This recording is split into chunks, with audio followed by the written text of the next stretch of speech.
আমাকে ইন্তেজামি কমিটিরা বলছেন আপনাদের সকলের উদ্দেশ্যে ইহকাল পরকালের মঙ্গলের জন্য কথা বলার জন্য। আমার বাবা চলে গেছে, বলুন তো আমার বাবা কি আর আসছে? এই কবরটা বড় ডেঞ্জারাস। আমি আপনাদের কাছে যুবক ভাইদের কাছে বলে দিয়ে যাই, অনেক ছোট ছোট বাচ্চারা পানির মধ্যে পড়ে মারা যায়। অনেক বাবারা দোকানে বসে চা পান করে হঠাৎ করে বুকে ব্যথা করে মাধবপুর যাইতে পারে না, ওই মানুষটার সামনে আজরাইল চলে আসে। এমন ইতিহাস মাধবপুরের জমিনে আছে না? না।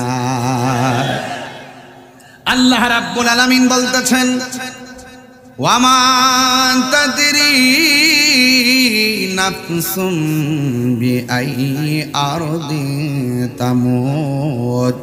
বান্দারে তোমরা জানো না কোন জায়গার ভিতরে তোমাদের কাছে আজরাইল আসবে, তোমরা তো জানো না।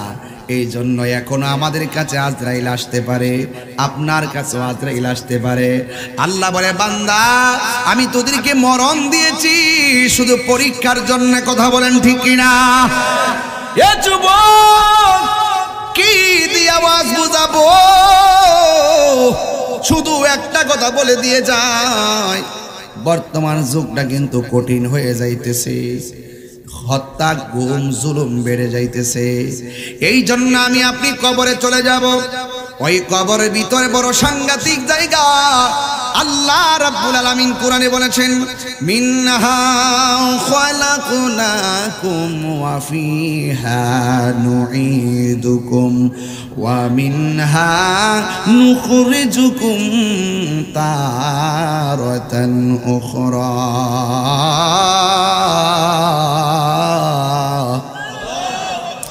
আল্লাহ রাব্বুল আলামিন বলেন, এই মাটি থেকেই তোমাকে সৃজন করা হয়েছে, এই মাটিতেই তোমাকে দাফন করা হবে, এই মাটি থেকে তোমাকে হাশরের ময়দানে তোলা হবে।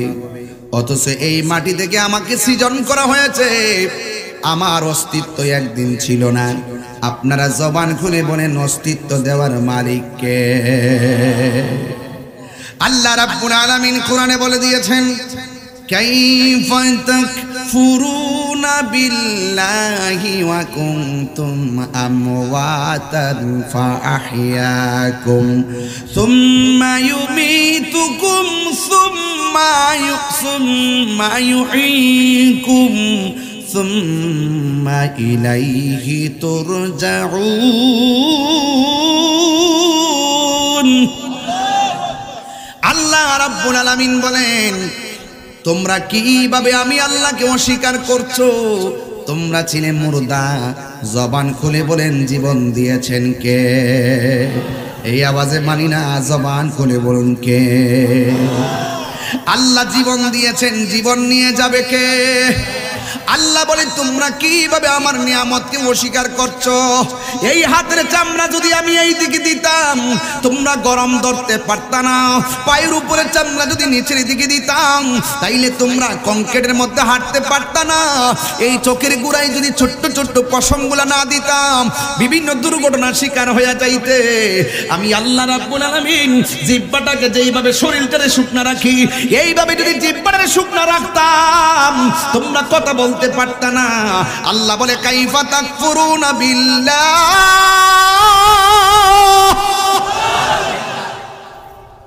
তোমরা কিভাবে আমি আল্লাহকে অস্বীকার করছো?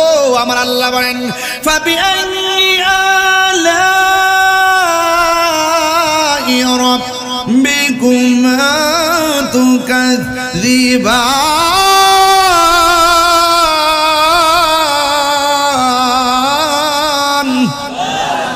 বান্দারে, তোমরা কিভাবে আমি আল্লাহর নিয়ামতকে অস্বীকার করছো? আমি আল্লাহ তোর জিহ্বাটারে সব সময় ভিজা রাখি। শুধুমাত্র তাই নয়, রাতের বেলা ঘুমাইলে মাঝে মাঝে মুখটা বন্ধ হয়ে যায়। নাকের ছিদ্র যদি নাকের ভিতরের সঙ্গে কানেকশন না দিত, ঘুমের ঘরে মানুষের শ্বাস ফালাইতে অসুবিধা হয়ে যেত। অনেক সময় নাক বন্ধ হয়ে যায়, গভীর রজনীতে মুখটা যদি খোলা না থাকতো তাইলে ঘুমের ঘরে আপনার মৃত্যু হয়ে যেত। জবান খুলে বলেন, এত সুন্দর অবয়ব নমুনায় আমাকে আপনাকে বানাইছে কে? লাকাদ খালাকনাল ইনসানা ফি আহসানি তাকবীর।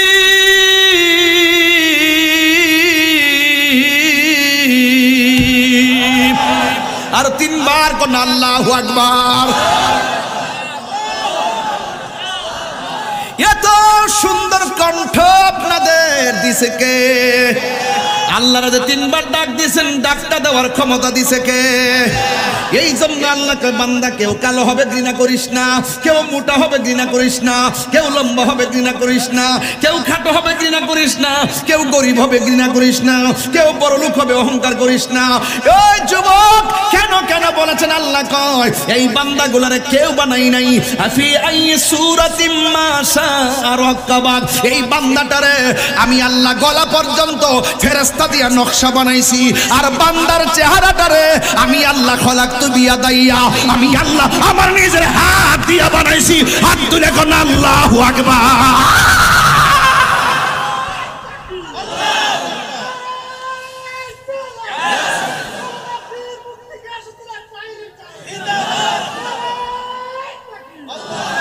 আল্লাহু আকবার, আল্লাহু আকবার বলেন না কেন? আমাকে আপনাকে বানাইছে কে? একটা বার খেয়াল করে দেখেন, একটা চেহারার সঙ্গে আর একটা চেহারা মিলে না। আমার আল্লাহ কত সুন্দর ডিজাইনার। জবানটা খুইলা কি ওই মালিক রে একবার দিলটা খুইলা কোন আল্লাহু আকবার, আর জোরে কোন আল্লাহু আকবার। এই কান দিয়া শুইনা শুইনা জবাব দিতেছেন, যার কান নাই তার জিগান না কান থাকলে কি করতা? ওই লোকটা কইতো তাহিরি হুজুর আমার যদি কানটা থাকতো আমি এই কানটা দিয়া দিয়া আমার আল্লাহর শান শুনতাম। কথা কোন ঠিক কিনা?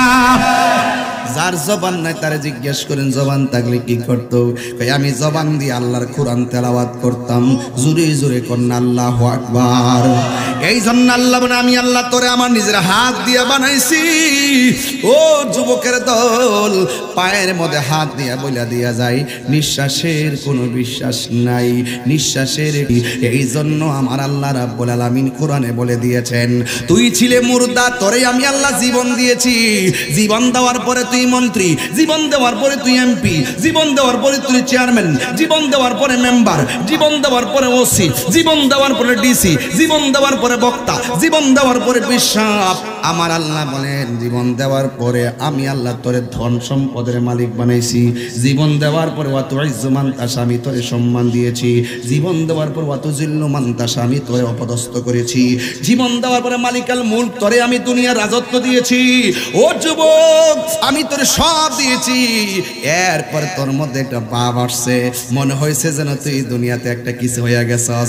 আমার আল্লাহ সব ভাবগুলো একটা থাবা দিয়া শেষ করে দিব, সব মালিকানা বন্ধ করে দিব। আল্লাহ কয় সুম্মা ইউমিতুকুম, অতঃপর তোরে আমি আল্লাহ মরণ দিমু।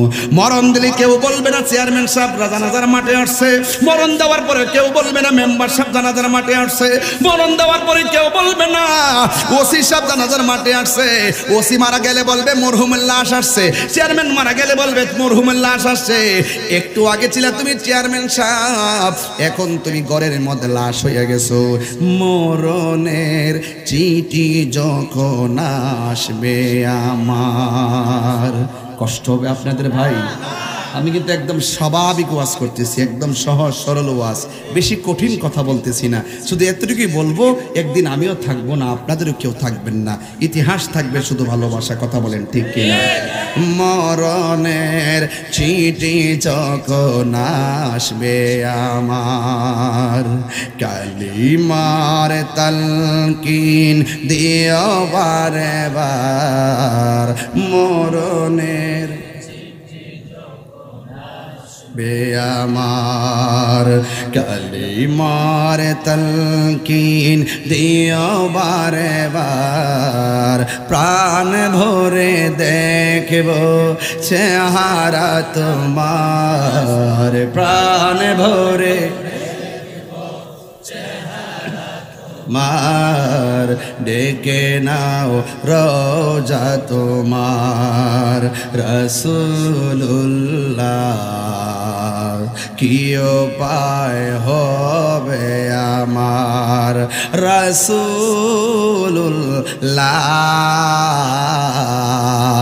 কি উপায় হবে আমার, ওই মদিনার পথের ধুলি মাখতাম আমি পেলে সুরমা বলি, ওই মদিনার পথের ধুলি মাখতাম আমি পেলে সুরমা বলি, ফিরে পেত এ নয়ন নূরের আধার, মিরে ফিরে পেত এ নয়ন নূরের আধার, ডেকে নাও রোজা তোমার রাসূলুল্লাহ, কি উপায় হবে আমার রাসূলুল্লাহ, কি উপায় হবে আমার রাসূলুল্লাহ, কি উপায় হবে আমার রাসূলুল্লাহ, কি উপায় হবে আমার। আমি শুরুতেই বলছি, এক নম্বর হলো ঈমান। ঈমান হলো আমার নবী। ওই কবর আমার বাবা যাবে না, ওই কবর আমার ভাই যাবে না, ওই কবর আমার দাদা যাবে না। আর আজকে তো মাধবপুর ফায়ার সার্ভিস সংলগ্ন মাহফিলে বইলা দিয়ে যায়, আমি মারা গেলে আজকে যেই লোকগুলো আমার ওয়াজ শুনতে আসছেন, আমি মারা গেলে এখানে অর্ধেক লোক আমার জানাজায় যাবেন না। দুনিয়ার মানুষ এত ব্যস্ত, দুনিয়ার মানুষ সময় থাকতে সময়ের ভাগ নেয়, কিন্তু মরণের কষ্টের ভাগ পৃথিবীর কেউ নেয় না। কথা বলেন ঠিক কিনা? হায়রে ও মাধবপুরের মানুষ, কি দিয়ে বুঝাইতাম? শুধু একটাই বলবো, কবরে নবী ছাড়া কোনো আপন, আর জোরে কোন আপন বন্ধুরারে আমার, ও আমার মাধবপুরের বাবারা, ও আমার শাস্তাগঞ্জের বন্ধুরারি, কি দিয়া আওয়াজ বুঝাইতাম? আমার নবী আপনার নবী বলেন, কবর জায়গাটা বড় ডেঞ্জারাস। এই কবরে যাওয়ার আগে আজরাইল আসবে।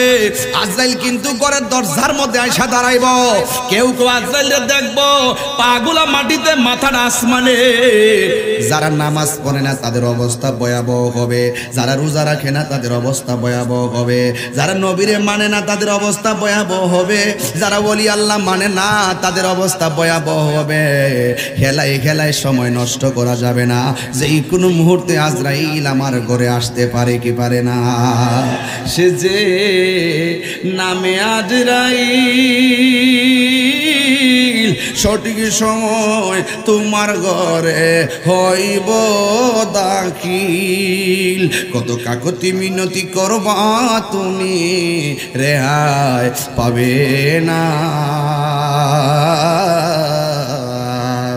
আজরাইলা শিলে কারো কফিয়তে চলবে না রে মানুষ, কফিয়তে চলবে না। জোরে জোরে কি আল্লাহু আকবার বলা যাবে না? এই জন্য আল্লাহ বলছেন, কাইফা তাকফুরুনা বিল্লাহি ওয়া কুনতুম আমওয়াতান ফাআহইয়াকুম। আল্লাহ বলেন, তোরে আমি মরণ দিমু, মরণ দেওয়ার পর আমি আল্লাহ তোরে আবার জীবন দিমু। সুবহানাল্লাহ। অনেক মানুষ আমার প্রশ্ন করে, হুজুর কবরে যাওয়ার পর আমরা বহুত কবর দেখছি, হাড্ডি পাওয়া গেছে, হাড্ডি। কেউ মুরব্বী কবর করলে আবার কবর ডাবল কবর ফরে না, বিভিন্ন হাড্ডি পাওয়া যায়নি। অনেকে প্রশ্ন করে, হুজুর কোরআনের মধ্যে যে বলছে আমার আল্লাহ মরণের পরে আবার কবরে জিন্দা করব, কবর দিয়ে হাড্ডি হুড্ডি পড়ে থাকে, এটা আবার জিন্দা কেমনে? আল্লাহ আবার কেমনে জিন্দা করব? আমি তার উত্তর দিলাম, তুমি আল্লাহ রাব্বুল আলামিন মরার পরে যে জিন্দা করব এটা নিয়ে আমার প্রশ্ন করলা, অথচ জীবন পড়ার আগে তুমি কি ছিলা এটার প্রশ্ন দি করলা না। যিনি কোনো কিছু না থেকে হা করতে পারে, আমার আল্লাহ হা থেকে না করতে পারে, না থেকে হা করতে পারে। কথা বলেন ঠিক কিনা? কুন ফায়াকুন, আল্লাহ যদি বলে হও, হয়ে যাবে। সুবহানাল্লাহ বলেন কেন? বড় করে কেন আল্লাহু আকবার। কবরে গেলে জীবন দেওয়া হবে, এটা কি মিথ্যা কথা? কবরে যে জীবন দেওয়া হবে এটা বিশ্বাস করেন কিনা? এটার নামই ঈমান। ঈমান যে কি জিনিস, ঈমানটা পদে পদে আপনার ঈমান লুণ্ঠন করার জন্য, চুরি করার জন্য বহুত লোক ডলার খাওয়ায়া কালার ফাল্টাইবার চেষ্টা করব। আপনি যদি টাকা খাইয়া, মাল খাইয়া, যদি টাল হইয়া যদি আপনি ঈমান বেচ চালান, তাইলে আমও হারাইবেন, সালাও হারাইবেন, মানে দুনিয়াও হারাইবেন, আখিরাতও হারাইবেন। সুন্নিরা টাকার কাছে ঈমান বিক্রি করে না।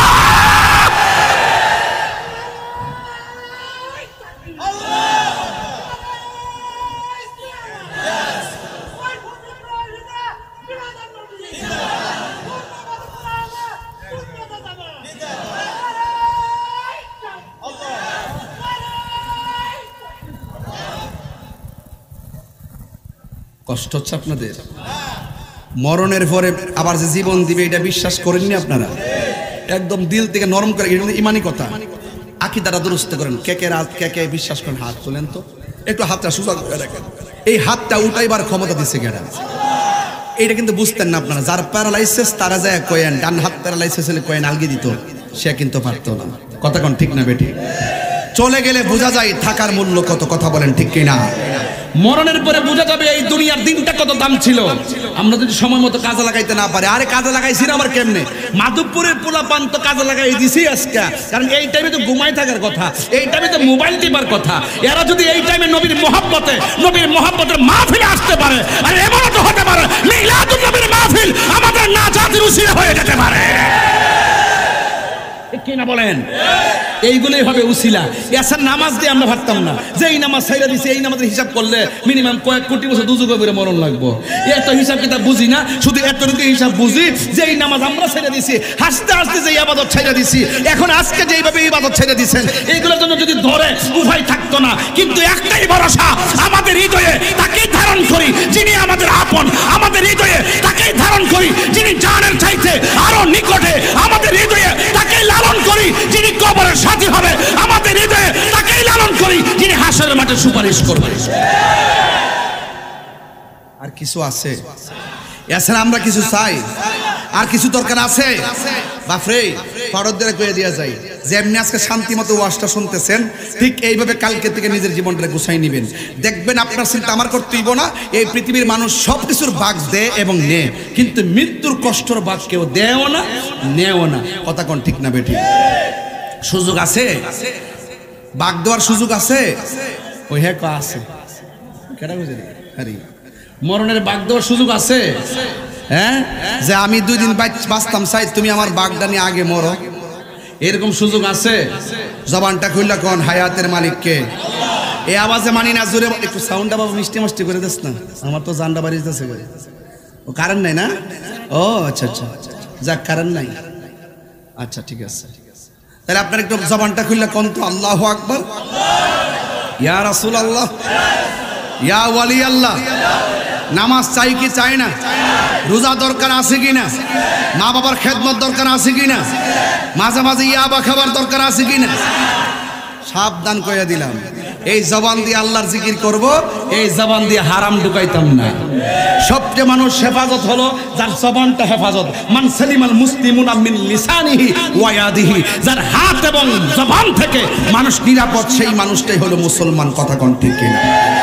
ফেসবুকে মন্দ লেখা যাবে, কাউকে খারাপ কমেন্টস করা যাবে, একদিন আপনি চলে যাবেন, এইগুলো থেকে যাবে। মনে রাখবেন, কেউ কাউকে গালি দিলে সেটা থেকে যায়। আপনি যদি কাহারও বাবা মাকে গালি দেন, এই গালি আপনার নিজের বাবা মার উপরে পড়বে, এটাই বাস্তব। কথা বলেন ঠিক কিনা? তাইলে আওয়াজ করে বলুন, ইজ্জতের মালিক কে? হায়াতের মালিক কে? এই জীবনটা দিছে কে?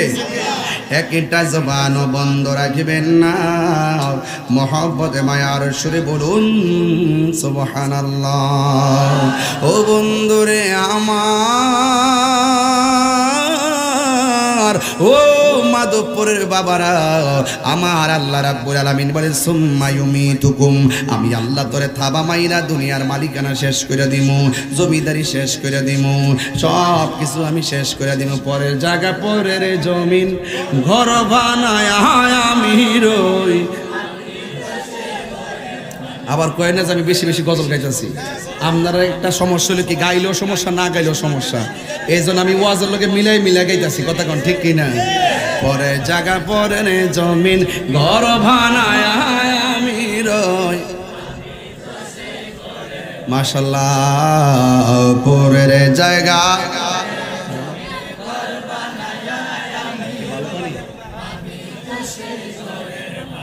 নয়, আমি তো সেই ঘরের মালিক নয়, সে ঘরখানা যার জমিদারি, আমি পাই না তাহার হুকুম জারি, সে ঘরখানা যার আমি পাই না তাহার হুকুম জারি, আমি পাই না জমিদারের দেখা, আমি পাই না জমিদারের দেখা, মনের দুঃখ কারে কই, মালিক নয় বলুন পরের জায়গা পরে জমি ঘর বানায় আমি এ জমিদারের ইচ্ছা মতো দেই না জমি চাষ, তাই তো ফসল ফলে না রে দুঃখ 12 মাস, জমিদারের ইচ্ছা মতো দেই না জমি চাষ, তাই তো ফসল এ দুঃখ 12 মাস, আমি খাজনা পাতি ছবি দিলাম, তবু জমিন আমার হই যে নিলাম, আমি খাজনা পাতি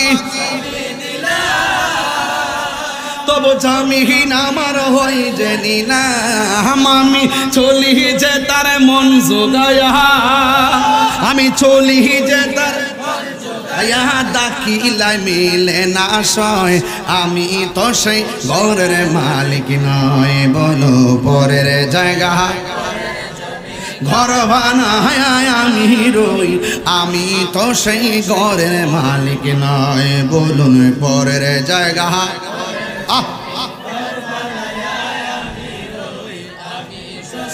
ঘরের মালিক নয়। একটা জবান বন্ধ রাখবেন না, মহব্বতে মায়ার সুরে বলুন সুবহানাল্লাহ। আল্লাহ বলে আমি তোকে মরণ দিব, মরণ দিলে ব্যাংকের মালিকানা সব শেষ, কিন্তু মরণ দেওয়াটা এমনি হয়ে যাবে না কিরে বাবা, মরণের আগে আনুষ্ঠানিকতা আছে না নাই? তাহিরি কি এমনি ওয়াজে বসে গেছে না কিরে বাবা? তাহিরি মাইকটা ধরার আগে আনুষ্ঠানিকতা আছে না নাই? মাইক লাগানো হয়েছে, প্যান্ডেল করা হয়েছে, লাইটিং করা হয়েছে, প্রত্যেকটা মানুষ মরে যাওয়ার আগে একটা আনুষ্ঠানিকতা আছে। আমার নবী আপনার নবী বলে রুহুটা নেওয়ার আগে সব চাইতে মানুষের ভয়ঙ্কর আনুষ্ঠানিকতার নাম হলো সাকরাতুল মউত। সাকরাতুল মউত, সাকরাতুল মউত এর মানে আমরা বুঝি না। আপনি মনে করতেছেন আজরাইলের রুহটা নিয়ে গেছে হঠাৎ করে, না না, আমার নবী বলে প্রত্যেকটা মানুষ রুহটা যাওয়ার আগে মরণের একটা জ্বালা শুরু হয়ে যাবে, জ্বালা যন্ত্রণা শুরু হয়ে যাবে, এমন ভাবে তারে আজরাইলে দাউডা মারব রে, তার পাশে মা বসা চিনবে না, তার পাশে বাবা বসা চিনবে না, তার পাশে ডাক্তার বসা চিনবে না। এই আজরাইলে এমন ভাবে দাওয়া মারবো, কেউ পায়খানা কইরা বিছনা বাসায়া ফেলাইব, কেউ প্রস্রাব কইরা বিছনা বাসায় ফেলাইব, কারো রগগুলা টাস টাস করে ছিঁড়ে যাইব, রগটা যখন ডিসকানেক্ট হয়ে যাইব, ডাক্তার বলবে স্যালাইন ঢুকে না, আল্লাহু আকবার কোনা জানো, হায় রে গাছ থেকে পইরা পাড়া ভাঙ্গা গেলে এক্সরা কাছে গেলে এক্সরা মেশিনে ধরা পড়ে, কিন্তু আজরাইলের ধাওয়া মাইরা যে আসাইরা মুরাইয়া হাড্ডিগুলা তছনছ করে ফেলাইব, এটা ধরার কোনো এক্সরা মেশিন দুনিয়ার জমিনে তৈয়ার হয় নাই।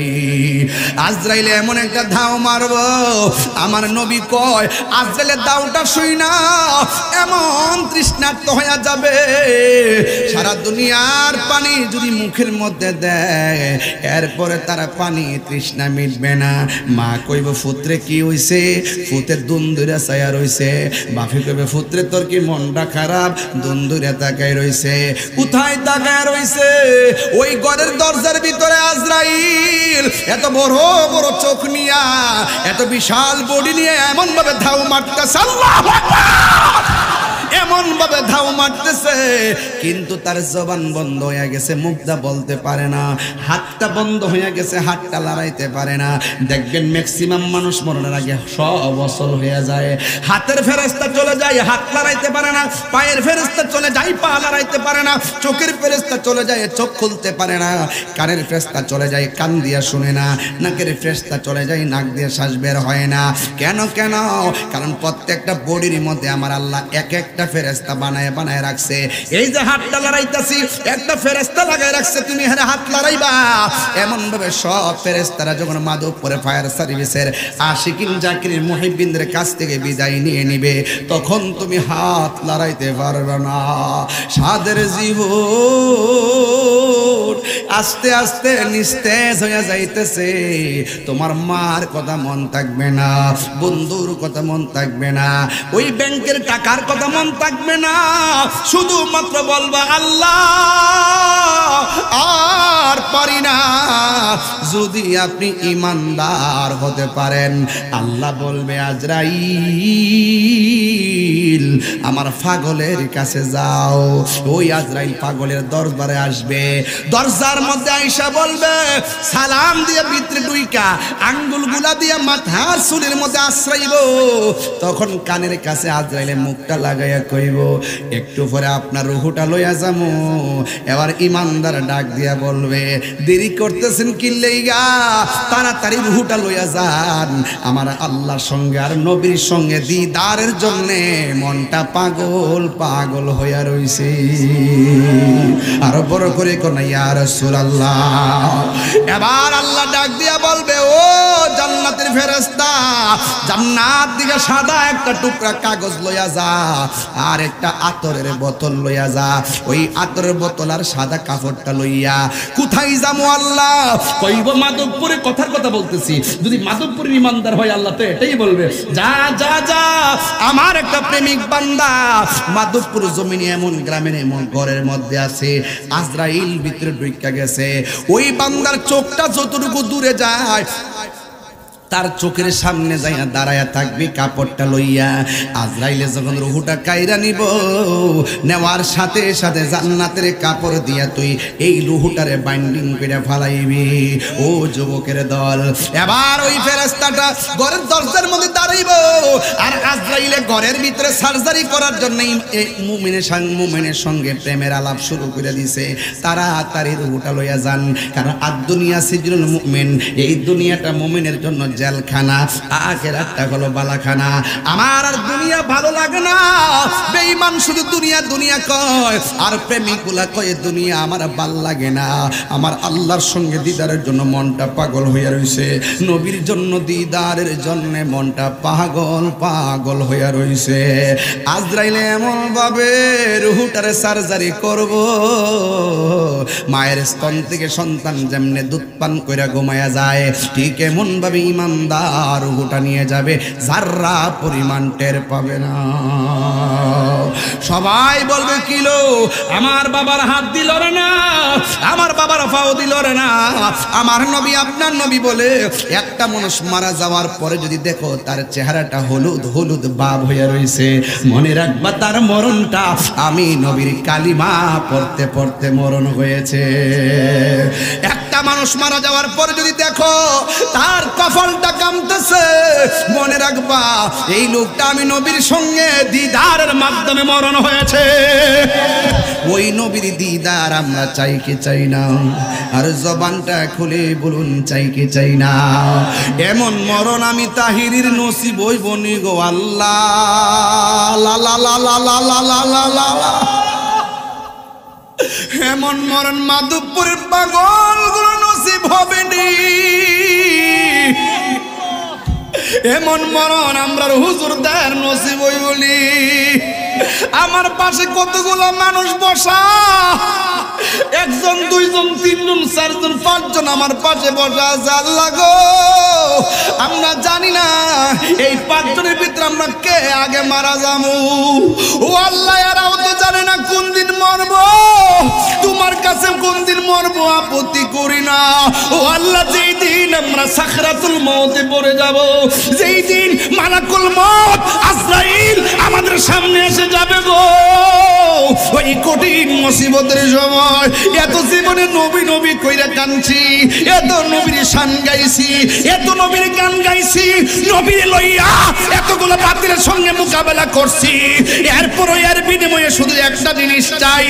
এত নবী নবী করছি, আজকে যেই মাধবপুরের মানুষ বসে আছে এরা এত নবীর পাগল। আরে কাফেরদের জমানায় ওই নবীর কাফেররা যখন পাথর মারছে, ওই সময় যদি এই মাধবপুরের মানুষ থাকতো, কাফেরদের পাথরের বরাবর নিজের মাথার ভাইটা দিয়া মাথার মধ্যে পাথর আঘাত লইতো, আমার নবীর গায়ে পাথর আঘাত লাগতে দিত না।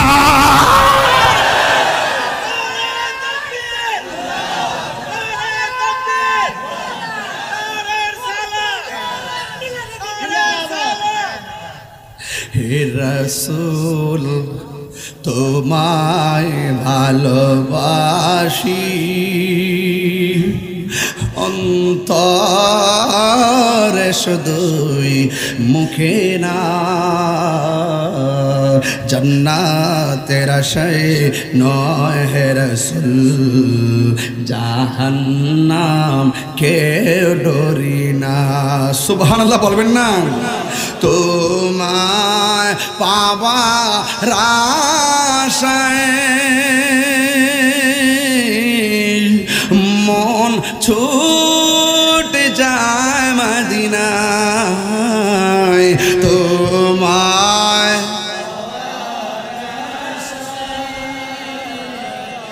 মন ছুটে। হে অধমের সুর যদি শুনে থাকো, একেবার দিদার দাও না।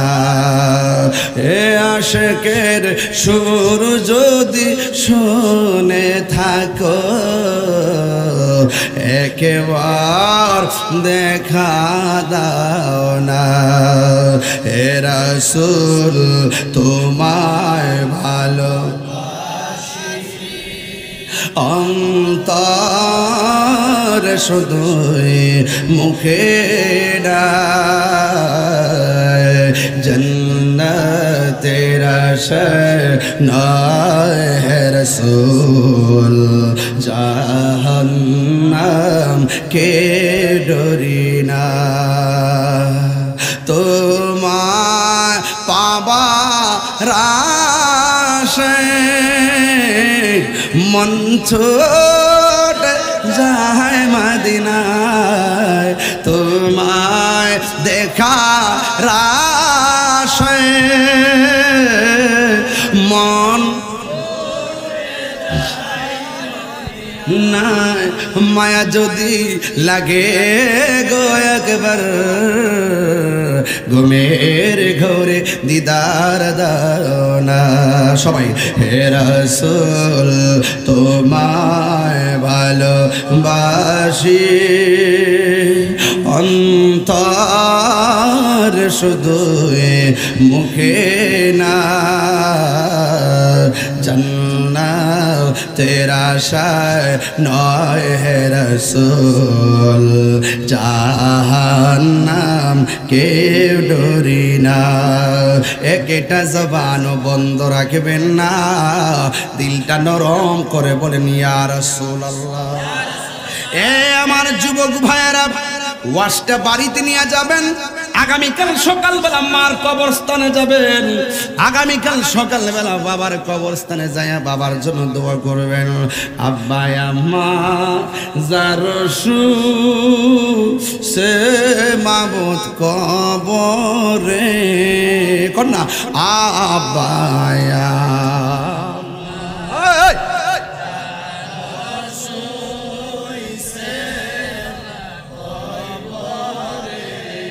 আরে মাফু করে দাও দয়াল নবীর খায় বন্ধু নাই রে আল্লাহ এই জবানটা কইলা গো না আল্লাহ বন্ধু নাই রে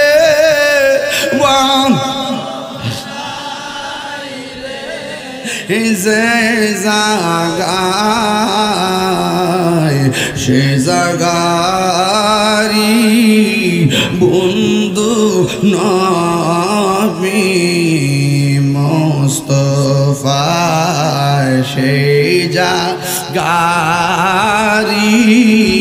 বন্ধু নবী মুস্তাফা একটা জবানও বন্ধ রাখবেন না চিৎকার মেরে কন্যা মারহাবা এমন মরণ আমরা চাই কথা কন না কেন এমন মরণ আমরা চাই কি চাই না মরণে নবীরে দেখতে চাই কি চাই না মরণে নবীরে দেখলে জাহান্নাম আছে জাহান্নাম আছে ওই নবীরে দেখলে শান্তি আছে না নাই আল্লাহ বলবে আমার পাগলের রুহুটা কবজ করব তুই যাইয়া সাদা কাফনের মধ্যে যাইয়া রুহুটারে ল ওই জান্নাত দিকে ফেরেশতা ঈসা আজরাইলের রুহুটা হাতও নিতে পারবে না ওই রুহুটা ইয়াসআলুনা কানির রূহ কুলির রূহু মিন আমরি রাব্বি এই রুহুটা আল্লাহর আদেশ মাত্র ওই সাদা বাইন্ডিং নেমে রুহুটা বাইন্ডিং কইরা আসমানের দিকে ফেরেশতা উড়াল মারব প্রথম আকাশের মধ্যে ফেরেশতারা যাইব যাওয়ার পর প্রথম আকাশের ফেরেশতা বলবে কে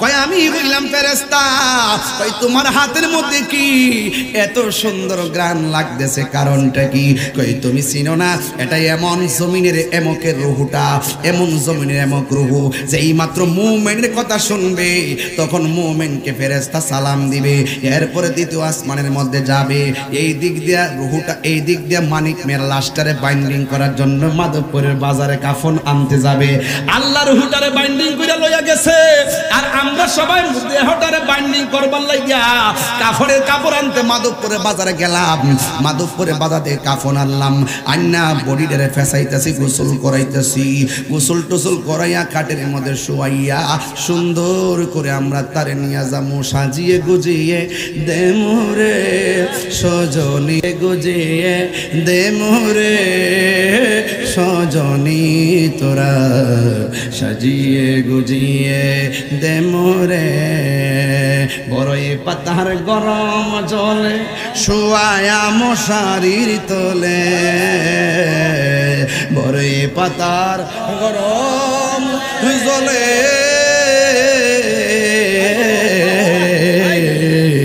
বড়ই পাতার গরম জলে শোয়ায়া মশারির তোলে অতর চোলা চন্দন মেখে দে সজনী তোরা সাজিয়ে গুজিয়ে দে মোরে এত রঙিন এত কাপড় কিছুই ভালো লাগে না মোর এত রঙিন এত কাপড়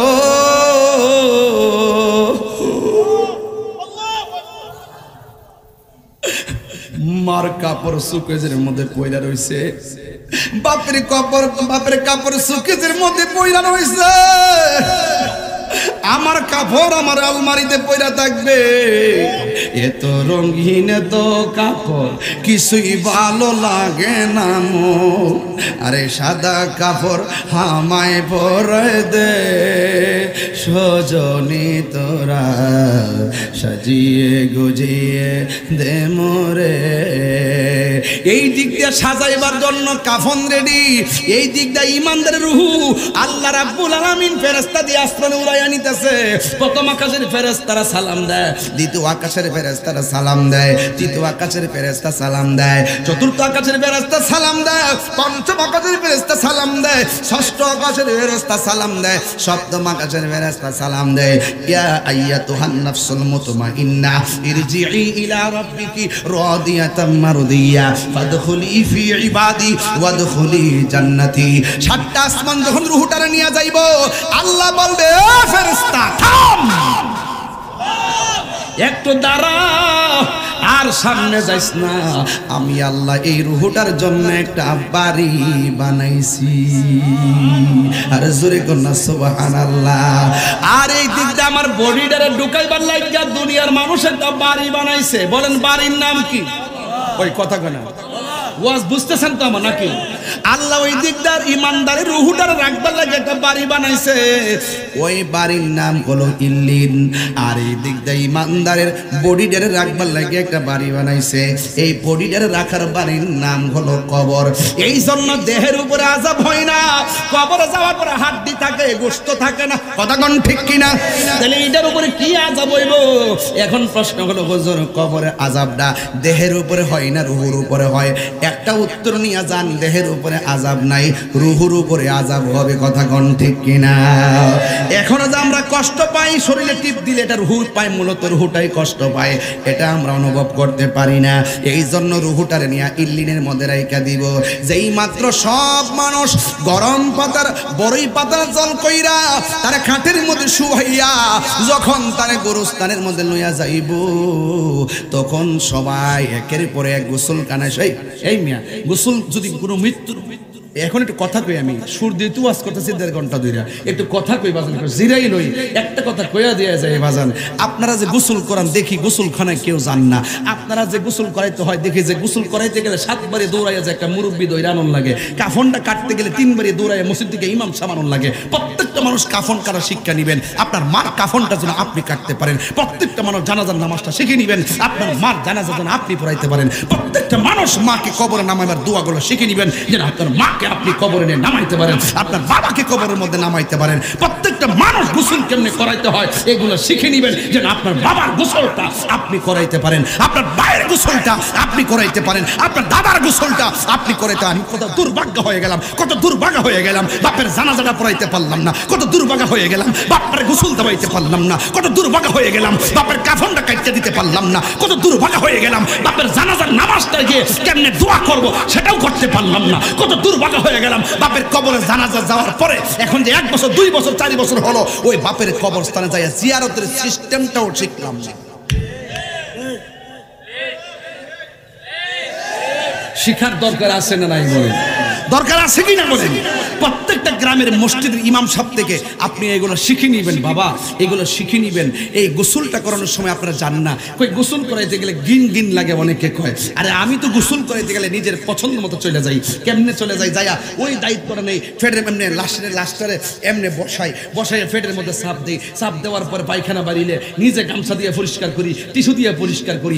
অনেক মানুষ এটার ঘৃণা করে, আরে বেটা ঘৃণা করো, বহুত হিন্দুরা শুধু এই চিত্র দেখে মুসলমান হয়ে গেছে।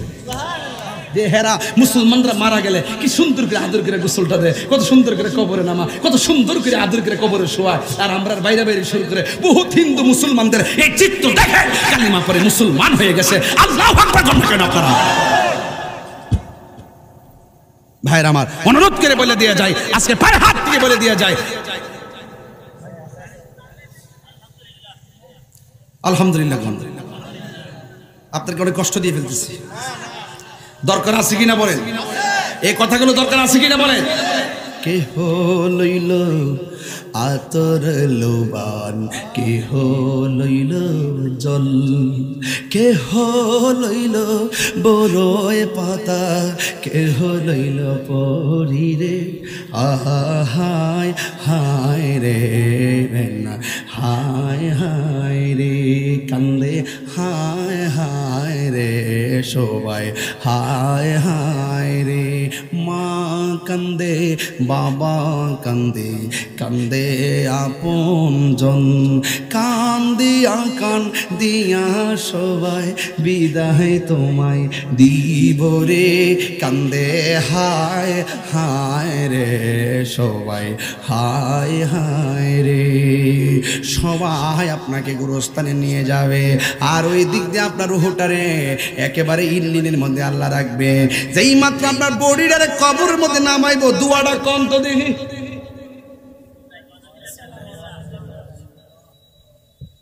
দোয়াটা কর না।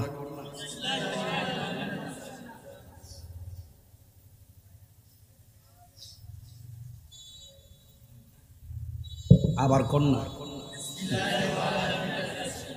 বিসমিল্লাহ ওয়ালা মিল্লাতি মাহবুব সাহেব, বিসমিল্লাহ ওয়ালা মিল্লাতি ব্যারিস্টার সাহেব, বিসমিল্লাহ ওয়ালা মিল্লাতি মেয়র সাহেব, বিসমিল্লাহ ওয়ালা মিল্লাতি এমপি সাহেব। কি বলে? হে মোল্লারা, হে কাট মোল্লারা,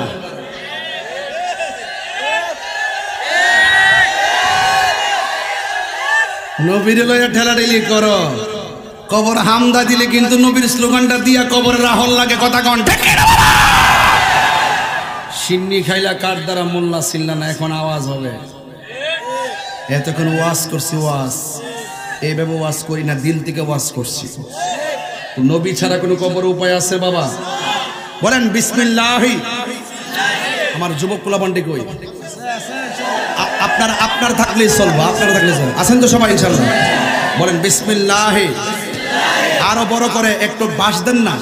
বিসমিল্লাহি ওয়া আলা মিল্লাতি রাসূলিল্লাহ, বিসমিল্লাহি ওয়া আলা মিল্লাতি রাসূলিল্লাহ, বিসমিল্লাহি ওয়া আলা মিল্লাতি রাসূলিল্লাহ।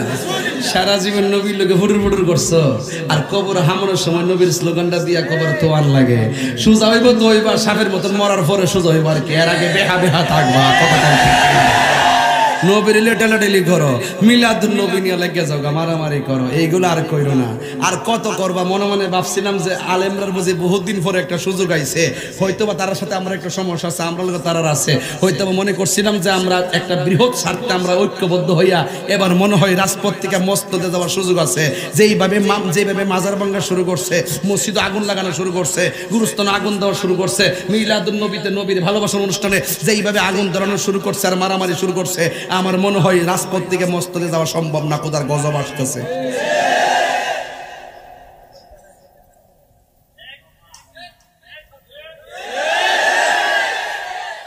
এটা কি আমরা কোনো দোষ আছে? আমরা কোনো ঝগড়া বাঁধাইছি? আমরা কোনো ঝগড়া বাঁধাইছি? আমরা কারো আক্রমণ করছি? তাহলে এই সূত্রপাত যারা গটাইছে তাদের কাহিনীর আওতায় আনতে হবে। কথা কোন ঠিক কিনা? তবে একটা কথা বলবো, তারা আমাদেরকে আক্রমণ করছে, ঠিক আছে, আপনারা ঐক্যবদ্ধ থাকবেন। আমাদের ঐক্যবদ্ধটাই তাদের অ্যালার্জি শুরু হয়ে যাবে। সুন্নিরা কখনো মারামারি সংঘাতে পছন্দ করে না। এই জন্য স্যার আমি তো এখনো আছি, দুনিয়াতে আসিনি। আপনারা চিন্তা করেন না, কারণ আপনারা আমার শক্তি। কথা কোন ঠিক কিনা? এই শক্তি দেওয়ার মালিককে, আরো জনে মালিককে। এই যে স্কুলের পোলাপান, স্কুলের ছাত্রগুলো এবং এই ছাত্র জনতা, মাদ্রাসার ছাত্র জনতা, এই যুবক পোলাপান যদি ইনশাআল্লাহ মাঠে থাকে, তাহলে আমরা যেই কোনো রসুল প্রেমের স্লোগান দিয়ে মাঠে দাঁড়াতে পারবো। ঠিক কিনা? এর বিনিময়ে আমি কিচ্ছু চাই না, শুধু আপনাদের ঐক্যবদ্ধ হওয়া চাই। রাজি আছেন কিনা বলেন? এই যুবক ভাইরা, যে পোলাপান 12টার পরে মাহফিলে বসে থেকে, এই পোলাপান এই সমাজের শ্রেষ্ঠ সন্তান। কথা কোন ঠিক কিনা? এই জন্য আমি বলছি, ওই কথা বলছিলাম, বিসমিল্লাহি ওয়া আলা, কথা কোনা গেলে বিসমিল্লাহি ওয়া আলা। কবরে নামাই দিয়া মুখটারে কাবার দিকে ফিরাইয়া, আরে বান্ডা খুইল্লা দিয়া সুন্দর করে দিয়া আইসা পড়ি। যদি আপনি নবীর প্রেমিক হন, এরপরে আল্লাহ বলবে, এই ফেরেশতা, আমার প্রেমিকরে তো কবরে নামাই দিছে পরীক্ষার সেন্টার, একটু পরে একটা ইন্টারভিউ হইব, ইন্টারভিউতে 3টা প্রশ্ন করা হইব, এই প্রশ্নের উত্তর দিতে পারলেই কাম হয়ে যাব। এটা কাম করো, আমার মুমিনের রুহটা ওই মুমিনের দেহের ভিতরে দিয়ে আসো। ওই রুহের ভিতরে দিবে কোন সময়? যখন মাটি দিবে। মাটি দেওয়ার সময় না কি দোয়া করে বাবা? বলেন মিনহা খালাকনাকুম ওয়া ফিহা ওয়া মিনহা তারাতান। এই আয়াতটা পড়ছিলাম নেই, ওয়াজের সাথে ওয়াজ আয়াত মিল আছে। তাহলে এই মিনহা খালাকনাকুম মাটি দেওয়ার সময় পড়বে। বাপের কবর মাটি দেন কেমনে? এমনি একটা ডিল মেরে দেন নাকি? ইতার নাম কাম। এটা বদনসিব আপনার আর জীবনে বদনসিব যে বাপের মাটিটা নিয়ম অনুযায়ী দিতে পারলাম না, বাপের জানাজাটা নিয়ম অনুযায়ী করতাম না, বাপের গোসলটাও নিয়ম মতো দিতে পারলাম না। এর চাইতে কফাল ফোর আর কোনো কিছু না। ফাউডার ধরে কয়া যায়, অন্তত এই শিক্ষা রাখেন। কথা কন ঠিক না বেঠিক? মিনহা খালাকনাকুম বইলা এক মুষ্টি মাটি দিবেন, ওয়া ফিহা নুঈদুকুম আরেক মুষ্টি মাটি দিবেন, ওয়া মিনহা নুখরিজুকুম তারাতান উখরা বলে আরেক মুষ্টি মাটি দিবেন। তবে কবরে মাটি দেওয়ার সময় ঢিল দিয়েন না, আস্তে আস্তে মায়া কইরা কবরটা দিবেন। দেখছেন না গোসলের সময় কত সুন্দর করে কুসুম গরম জল দিয়ে গোসল করায়, কত মায়া। কানের মধ্যে নাকের মধ্যে তুলা লাগায়, কত মায়া। ভিতরে যেন ফানি না ঢোকে, নতুন কাপড় দিয়া বাইন্ডিংটা করে, কত মায়া। আবার তার খাটের মধ্যে শোয়া কত ভারী একটা লাশ মানুষের কান্দে মহব্বতের সাথে নে, কত মায়া। কবরে শোয়ানোর সময় আস্তে কইরা শোয়ায়, কত মায়া। মাটি দেওয়ার সময় কি জোরে দিব? আরো জোরে জোরে দিব? মায়া কইরা দিবেন। এটাই হলো মুসলমানের শ্রেষ্ঠ ধর্ম। আল্লাহ রাব্বুল আলামিন, কষ্ট হচ্ছে তো আপনাদের? আর একটু ওয়াজ বাড়ায়। আপনি কাগজ দিচ্ছেন, যে কাগজ দিলে তো ওয়াজ নষ্ট হয়ে যাবে। আমি বুঝতেছেন তো ব্যাপারটা? আমি ওয়াজ একটা জাকাত নিয়ে লই, এরপর আমি 50 জন দিয়া ও 100 জনের কাম করতে পারবো। আমার ওয়াজের মাঝখানটা নষ্ট করে নিই। আপনার মনে মনে কয় না যে হুজুর আমরা কামটা করছে না, হুজুর ওয়াজ করে পর আবার আমার দোষে না, আমার দোষের কিন্তু অভাব নাই, ঠিক আছে? আবার বেশি দোষলে আবার তাহারই কামই লাগে, কথা কন্টিনিউ। যাই হোক, অসুবিধা নাই। আপনাকে রাগ করতেছেন? আমি যেতক্ষণ ওয়াজ করছি, একটা যুবকের মুখের মধ্যে কি আপনি হাসি দেখছেন? প্রত্যেকটা পোলাপান তার বাপ মারে স্মরণ করছে, প্রত্যেকটা পোলাপান আজকে কবরের স্মরণ করছে, প্রত্যেকটা পোলাপানের ভিতরে ভিতরে একটা চেতনা ফিরে আসছে, কথা কোন ঠিক কিনা ঠিক?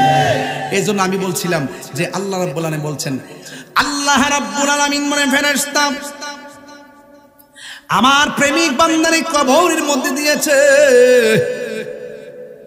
মানুষগুলা 40 কদম হেঁটে চলে যাইতেছে গো।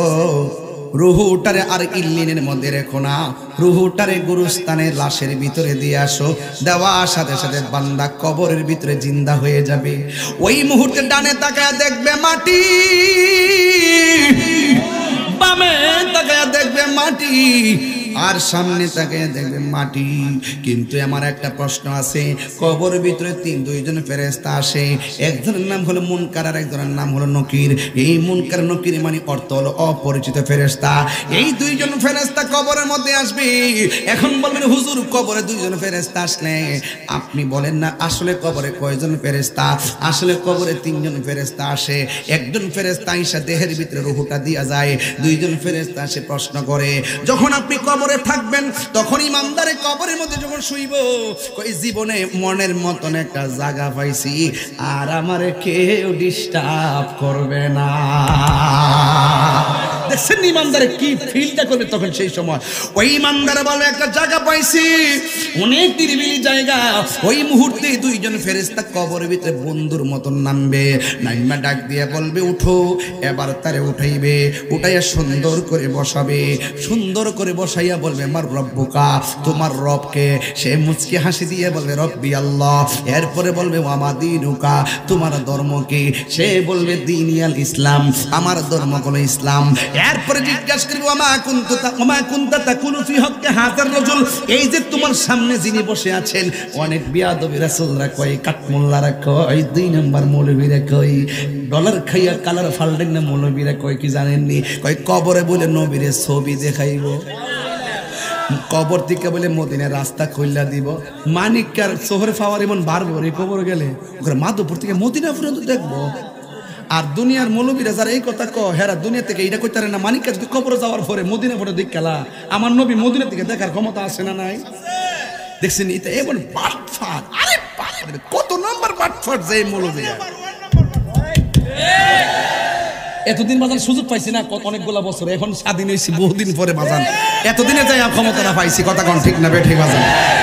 এখন মন মতো কথা বলতে ভালো লাগে বাজান, শান্তি লাগে, কারণ মরলে পারবো, হক কথা বলে মরতে পারবো, কথা বলেন ঠিক না? আমার নবী কবরে ছবি দেখাবে না, আমার নবীকে কবরে রাস্তা খুলে দেবে না।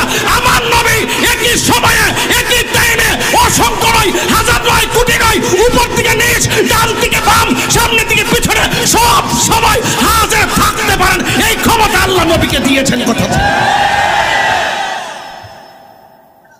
আর হে ছবি বিলে দেখাইব, হ্যাঁ ঠিক আছে। এর কথার সাথে আমার একটা কথা মিল আছে। অনেকে ওখানে বাইরে ছবি তুলুম, এটা মানে হিড আর কি। তুই যে কষলে নবীর ছবি তুলাইব, অহন তোরে বাইরে ছবি তুলি, জুতারে বাড়ি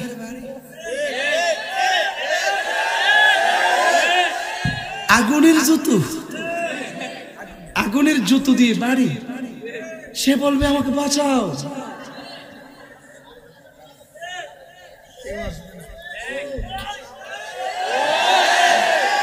ফায়ার সার্ভিস আছে এখানে, আগুন লাগছে ফোন দেন। হ্যাঁ ফোন দিলে, না না ফোন দিলে আসবে। এই এলাকায় আগুন লাগলে ফায়ার সার্ভিসে ফোন দিলে আসবে, আসবে কি না? আগুন লাগলে কিন্তু কবরে যখন আগুন ধরাই দিব তখন ফায়ার সার্ভিস আসো, হ্যালো ফায়ার সার্ভিস কামন, কাজ হবে, কাজ হবে। এমন ফিগার ফিরাইব নবীর দুশমন গুলারে।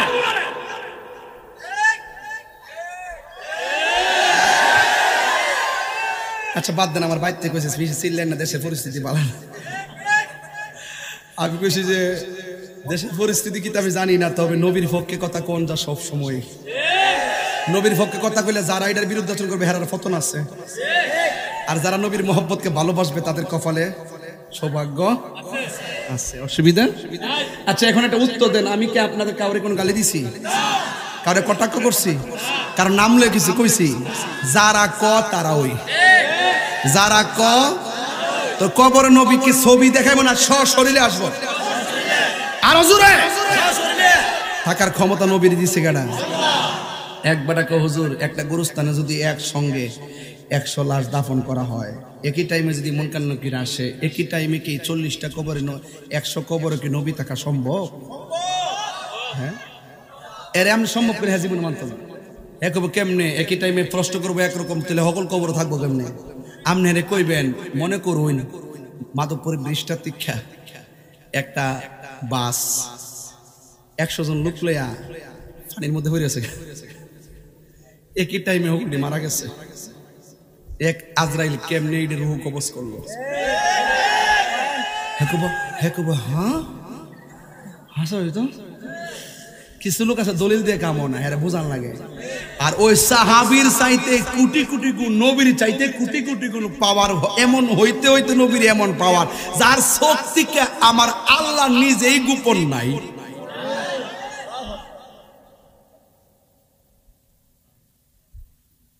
ওয়ামা কুনতা তাকুলু ফি হক্কি হাজার রাজুল, হাজা মানে হলো এই যে তখন বলবেন আরে এটা তো সেই নবী যিনি আমরা কাছে আল্লাহর সাক্ষী দিয়েছেন। তখন ফেরেশতারা বলবে তাহলে ঠিক আছে ওই দিকে তাকাও, তাকায় দেখে জাহান্নামের আগুন দাউ দাউ করে জ্বলতেছে। ঈমানদার বলবে আমি তো উত্তর দিয়েছি, এত আগুন কেন? তুমি যদি উত্তর দিতে না পারতা তাহলে ওই আগুনটা অপেক্ষা করছিল। এই আগুনটা ঈমানদারের জন্য না, এটা বেঈমানদের জন্য। এক নজরে দেখ গেল, তার মানে বোঝা গেল বেঈমানরা যে বাইরে আমরা দেখুন।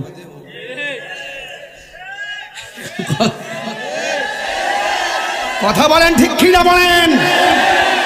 যারা পরিমাণ নবী সম্পর্কে যার সন্দেহ থাকবে সে কখনো মুমিন হতে পারে না।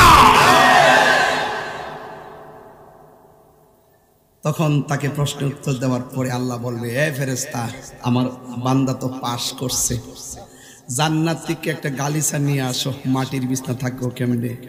নিচে একটা বিছনা বিছায় দিব, একবারে কিয়ামত পর্যন্ত এটার ভিতরে ঘুমায় থাকবো। আরো মজার খবর আছে তো ঈমানদারের।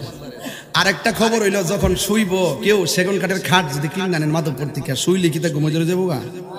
না একটু গৈরান করে লাগতো না? ডাইনে বামে হুতলি ঘুমায় পরে মোবাইল দিয়ে এমনি টিফস ঘুমাই না, পরে হেমনে যাস, হেমনে থেকে আবার এমনে যাস, শুইলে কি তা ঘুমাই জায়গা? যখন শ্বাসটা জাগা তখন ঘুমটা আয়। 2% শ্বাস থাকলো কার একটু দীক্ষা লই, ঠিক কিনা বলেন? তো রাগ করেন না, দুঃখ লাগে। মোবাইলে যেই রকম ভাবে সময় দেন, এইভাবে যদি তসবিহ আল্লাহর জিকির গুলা টিপ দেন, আল্লাহ আল্লাহ আল্লাহ, আপনার কলব জিন্দা হয়ে যাইতো। আচ্ছা রাত্রে মোবাইল টিপেন না, সূরা আর রহমান চার্জ করে ফালায় তেলাওয়াত শুনতে শুনতে ঘুমায় যান। এদিক দিয়ে মোবাইলে চার্জ প্রয়োজনে চলে যাবে, ওই দিক দিয়ে কলব নূর হয়ে যাবে। এবার আল্লাহ আল্লাহ জিকির করে ঘুমায় যাবেন, মুখ থেকে পাখি বের হবে, ওই আসমানে চলে যাবে। বাহরুত তয়র নামক সাগরে ডুব দিবে, ডুব দেওয়ার পরে উপরে উঠবে, উপরে ওঠার পরে পাখাটা জারা দিবে, জারার থেকে 70,000 পানির ফোঁটা পড়বে, 70,000 ফোঁটার থেকে 70,000 ফেরেশতা বানাবে, 70,000 ফেরেশতা কিয়ামত পর্যন্ত আপনার জন্য দোয়া করবে। ওই শ্বাসের পাখি আবার ওখান থেকে আইসা ঘুমের ঘুরে আপনার ভিতরে ঢুকে যাবে, তখন আপনার কলবটা নূর হয়ে যাবে। এগুলা মুরিদ না হলে বুঝবেন না। পীরের কাছে মুরিদ হয়েছেন আপনারা বুঝতেছেন, যারা মুরিদ হন নাই আপনারা মনে করবেন যে দুনিয়াতে আইসি খাইসি আর ঘুমামু, ফ্যাটটা বড় করুম, গামলাটা বরুম, বাড়ি গাড়ি বানামু, এটা ছাড়া আর কোনো ফুজি নাই। এই জন্য যারা যে চিনছে হ্যাঁ কিনছে, কথা বলেন ঠিক কিনা? কি কোনো প্রশ্ন আছে নাকি? আমার যুবক ভাইরা হাসি দিবেন না, আমি খুব সিরিয়াসলি বলতেছি, কবরে নবী সশরীরে থাকার ক্ষমতা আছে না নাই? এইটার নাম হলো ঈমান।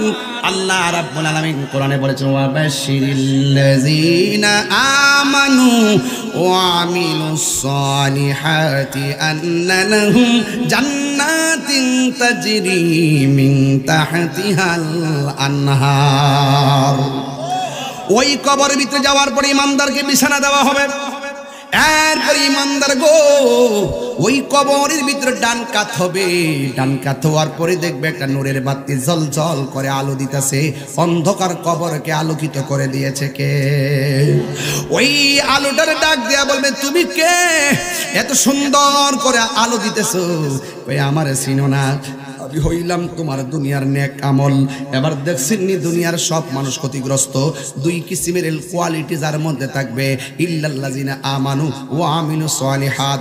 এক নম্বর ঈমান, দুই নম্বর আমল যার থাকবে, এদের জন্য কবরের ভিতরে শান্তির ব্যবস্থা করে দিবে কে? এরপর বান্দা বলবে, তুমি কে? তাই আমার চিনো না? আমি হইলাম তোমার দুনিয়ার নেক আমল। এরপরে বান্দা আবার বাম পাশে যাবে। বাম পাশে যাইয়া দেখবে আরেকটা নূরের বাতি তার আলো দিতেছে। জিজ্ঞেস করবে, তুমি কে গো? আমার তুমি চিনো না? আমি হইলাম তোমার দুনিয়ার কোরআন তেলাওয়াত। তুমি যে দুনিয়ায় কোরআন তেলাওয়াত করেছো, ওই আমলগুলোকে আমার আল্লাহ আলো বানায় পাঠাইছে। তার মানে হলো মুনকার নাকির প্রশ্ন হলো ঈমান। এখানে ধরা খাইয়া গেলে হাসরের ময়দানে ধরা হয়ে যাবেন। এই তিনটা প্রশ্নের উত্তর দিতে পারলে আপনি কবরের ভিতরে ঘুমায়া থাকবেন, আজীবন পর্যন্ত ঘুমায়া থাকবেন, কোটি কোটি বছর ঘুমায়া থাকবেন। যখন ইসরাফিল আলাইহিস সালাম সিংহা ফু মারবে, তখন ইমানদার মাধবপুরী গুরুস্থান থেকে বলবে, হাই রে, এই মাত্র ঘুমাইলাম, কেডা আমার ঘুম থেকে জাগ্রত করলো? দেখছেন নি কোটি কোটি বছর পার হয়ে গেছে। ইমানদার নবীর পাগলগুলো যারা পরিমাণ কোনো টের পাই নাই। এই জন্য আমার নবী ছাড়া কোনো উপায় নাই। ওই কবরের ভিতরে যদি নবীর মহব্বত না নিয়ে যান, আপনার প্রশ্ন করা হবে মার রাব্বুকা, আপনি বলবেন আমি জানি না। ওয়া মা দীনুকা, আপনি বলবেন আমি জানি না। ওয়া মা কুনতা তাকুলু ফি হাক্কা হাযার রাজুল, আপনি বলবেন আমি নামই শুনি নাই। তখন তার একটা রাস্তা দেখাইবো, সে তাকায়া দেখবে জান্নাতের বাগিচা দেখা যায়। এবার সে অনেক খুশি হইয়া যাবে। এরপরে ফেরেশতারা বলবেন, না না, তুমি যদি উত্তর দিতে পারতা, ওই জান্নাতের গালিচায় শুইতে পারতা। যেহেতু উত্তর দিতে পারো না, তোমার পিছন দিক দিয়ে তাকাও। এবার পিছন দিক দিয়ে তাকাবে, তাকায়া দেখবে দাউ দাউ করে আগুন জ্বলতেছে। আমার নবী, আপনার নবী বলে, আমি যখন মেরাজের মধ্যে গিয়েছি, আমি সব চাইতে বেশি কষ্ট দেখেছি কবরের আযাব। কবরের আযাব। বেনামাজি কবর গেলে তিনটা শাস্তি একদম অবধারিত। এক নম্বর, কবরটা একদম খাটো করে দেওয়া হবে। ডান পাশের মাটি আর বাম পাশের মাটি এমন জোরে আপনার চাপা মারবে, ডান পাশের হাড্ডিগুলো বাম পাশের ভিতরে ঢুকে যাবে, বাম পাশের হাড্ডিগুলো ডান পাশের ভিতরে ঢুকে যাবে। এরপরে আপনি আল্লাহরে বলবেন, আল্লাহ দুনিয়াতে তুমি আবার পাঠাও, আমরা নামাজ ছাড়তাম না।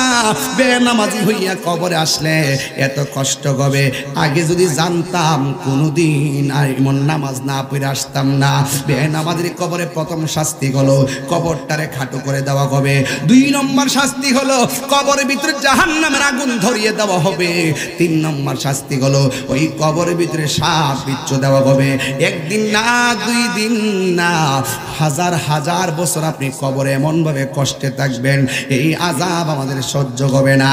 ও আল্লাহ, এই কবর আযাব আমরা সহ্য করতে পারবো না।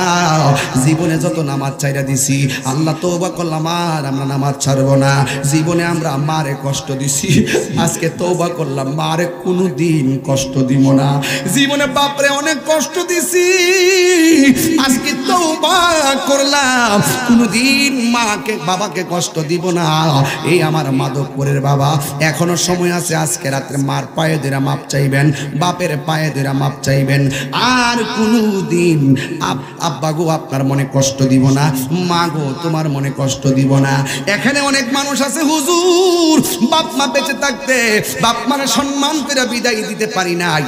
আজকে আমরা এতিম বানাইয়া মা বাপ কবরে শুয়ে গেছে, তাদেরকে আমি পায়ে ধরে বইলা দিয়া যাই, আগামীকাল কি বার? আরো জোরে কোন জুমাবার। এই জুমাবারে আপনারা সবাই জুমার নামাজটা পড়া সোজা গুরুস্থানের মধ্যে চলে যাবেন। গুরুস্থানের মধ্যে যাইয়া মা বাবার জন্য দোয়া করবেন, এমন ভাবে চোখের পানি ফালাইয়া ফালাইয়া দোয়া করবেন। সবে আমার সাথে বলেন রব্বির হামহুমা কামা রব্বায়ানি সগীরা রব্বির হামহুমা কামা রব্বায়ানি সগীরা। ওই মা বাবার জন্য দোয়া করবেন, আল্লাহর কাছে বলবেন আল্লাহ আমার মা বাপকে অনেক কষ্ট দিছি, মা বাপে কষ্ট পাইলে আমার জীবন বরবাদ হইয়া যাবে। মাহফিল কমিটিরা পায়ের মধ্যে হাত দিয়া বইলা দিয়া যায়, তাহিরি রান্না দাওয়াত দিয়া মাহফিল করাইলে মাপ পাইতা না। মা বাপরে কষ্ট দিয়া মাহফিল সাজাইলে আল্লাহ কবুল করবে না। মা বাপরে কষ্ট দিয়া হজের ময়দানে গেলে লাভ হবে না। মা বাপরে কষ্ট দিয়া পীরের বাড়িতে গরু লইয়া খাওয়াইলে লাভ হইতো না। মা বাপের ভালোবাসলে আমার আল্লাহকে পাওয়া যায়, কথা কোন ঠিক কিনা? যেই পীর বলবে মা বাপের খেদমত লাগতো না, আমি তোর সব, এটা পিসাব না, এটা সকাল বেলার পেশাব, কথা কোন ঠিক কিনা?